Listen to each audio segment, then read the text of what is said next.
বিষয়টা হলো গত 18 ফেব্রুয়ারি আগরতলা প্রেস ক্লাবের দ্বিতল ভবনে ত্রিপুরা ওয়ার্কিং জার্নালিস্টের তরফে একটি সাংবাদিক সম্মেলন ডাকা হয় এবং সেই সাংবাদিক সম্মেলনে যথারীতি যেভাবে সাংবাদিকদের আমন্ত্রণ জানানো হয় সেখানে আমিও আমন্ত্রণ পাই, আমি যাই।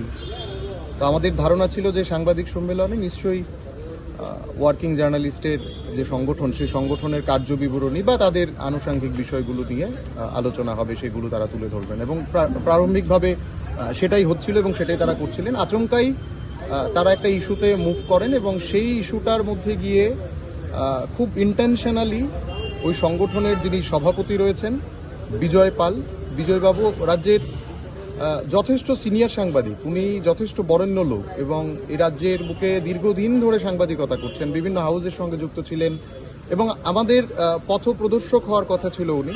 তো আমরাও সাংবাদিকতা করি, উনিও সাংবাদিকতা করেন এবং ওনার নিশ্চয়ই কি করে প্রেস মিট করতে হয় এবং প্রেস মিটে সাংবাদিকরা প্রশ্ন করবেন, প্রশ্নের জবাব কি করে দিতে হয় সেগুলো উনারও জানা আছে, যেহেতু উনি সাংবাদিকতার জগতে রয়েছেন, সিনিয়র, উনি সাংবাদিক, একটা খুব রেপুটেড পত্রিকার সঙ্গে যুক্ত রয়েছেন, বেশ কিছু পত্রিকার সঙ্গে যুক্ত ছিলেন। তো সেই জায়গা থেকে দেখা গেছে বিজয়বাবু হঠাৎ করে ইন্টেনশনালি আমার উপরে উনি চড়াও হলেন। প্রেস মিটের প্রেস মিট, যে প্রেস মিট রাজ্যের বিভিন্ন সংবাদপত্রগুলো, সংবাদ মাধ্যম, টিভি চ্যানেলগুলোতে লাইভ চলছিল, কিছু কিছু ফেসবুক চ্যানেলে, ফেসবুক পেজে যাদের টিভি চ্যানেল রয়েছে, পাশাপাশি যাদের ফেসবুক পেজ রয়েছে, সেই ফেসবুক পেজগুলোতে লাইভ চলছিল। সেখানে নাম ধরে প্রসেনজিৎ ভট্টাচার্য, প্রসেনজিৎকে ধিক্কার জানাই, এইভাবে তিনি ইন্টেনশনালি আমাকে হার্ম করার চেষ্টা করেছেন। এবং যখন তিনি লাইভ এই প্রেস মিটটা সারলেন, তার পরপরই আমি দেখলাম আমার উপর একটা বিশেষ প্রেশার আসতে শুরু হলো। আমি নানাভাবে ফিনান্সিয়াল লসের সম্মুখীন হয়েছি। কোথাও কোথাও দেখা গেছে আমার ফিল্ডে কাজ করতে গিয়ে আমার নানা প্রশ্নের মধ্যে পড়তে হয়েছে যে কেন হঠাৎ করে আমার উপরে এই চড়াও, কেন এমনভাবে ধিক্কার জানানো হলো।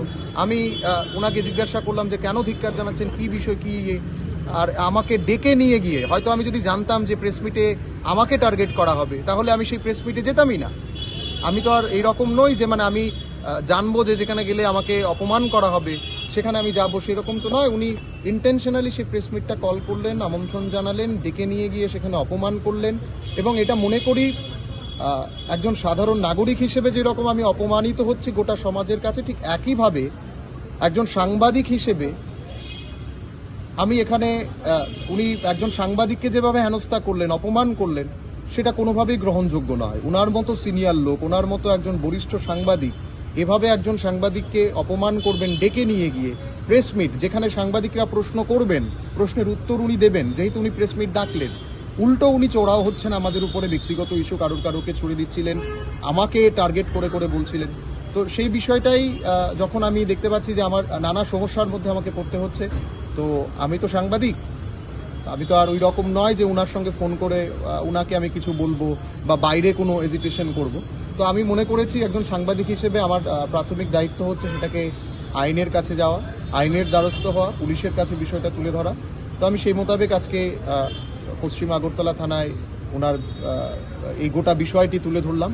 উনি যিনি অফিসার ইনচার্জ রয়েছেন এবং উনি আমাকে আশ্বস্ত করেছেন যে গোটা বিষয়টা তিনি দেখবেন এবং তার যা যা ভিডিও ক্লিপিংস সমস্ত কিছুই আমাদের কাছে তথ্য সমৃদ্ধ যা যা রয়েছে ওই সেদিনের প্রেস মিটে যেভাবে আমার নাম ধরে, যেহেতু আমি পাবলিক নাও এর সঙ্গে যুক্ত রয়েছি, পাবলিক নাও এর এডিটর হিসেবে কাজ করছি, তো আমার রেপুটেশনেও উনি আঘাত করেছেন নানাভাবে। তো সেই বিষয়টা আমি যিনি অফিসার ইনচার্জ রয়েছেন রানা চ্যাটার্জি, ওনার কাছে জানিয়েছি এবং ওয়ার্কিং জার্নালিস্ট অ্যাসোসিয়েশনের যিনি সভাপতি রয়েছেন বিজয় পাল, ওনার বিরুদ্ধে আমি একটি মামলা করেছি। এখানে আমি একটা ছোট্ট জিনিস বলে রাখতে চাই, আমার লড়াই কিন্তু কোনোভাবেই রাজ্যের ওয়ার্কিং জার্নালিস্ট অ্যাসোসিয়েশনের সঙ্গে নয়।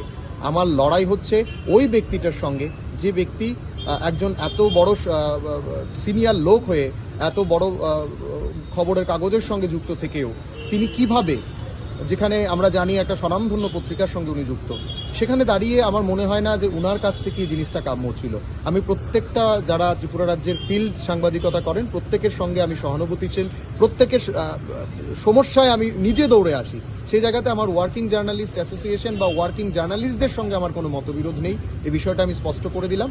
উনি যেভাবে ডেকে নিয়ে গিয়ে আমন্ত্রণ জানিয়ে ভর সাংবাদিক সম্মেলনে ফেসবুক লাইভ চলাকালীন একাধিক ফেসবুক পেজে লাইভ স্ট্রিমিং টিভিতে চলাকালীন বিভিন্ন টিভি চ্যানেলগুলো সরাসরি সম্প্রচার করছিলেন, সেখানে আমাকে যেভাবে হিউমিলেট করলেন, যেভাবে আমার মানসিকভাবে আমাকে তিনি এই মুহূর্তে ভেঙে দিয়েছেন, সেটা আমি কোনোভাবেই কাম্য নয়। আমি আশা রাখবো পশ্চিম আগরতলা থানার যিনি অফিসার ইনচার্জ রয়েছেন এবং আইন এটার যথাযথ বিচার আমাকে পাইয়ে দেবে।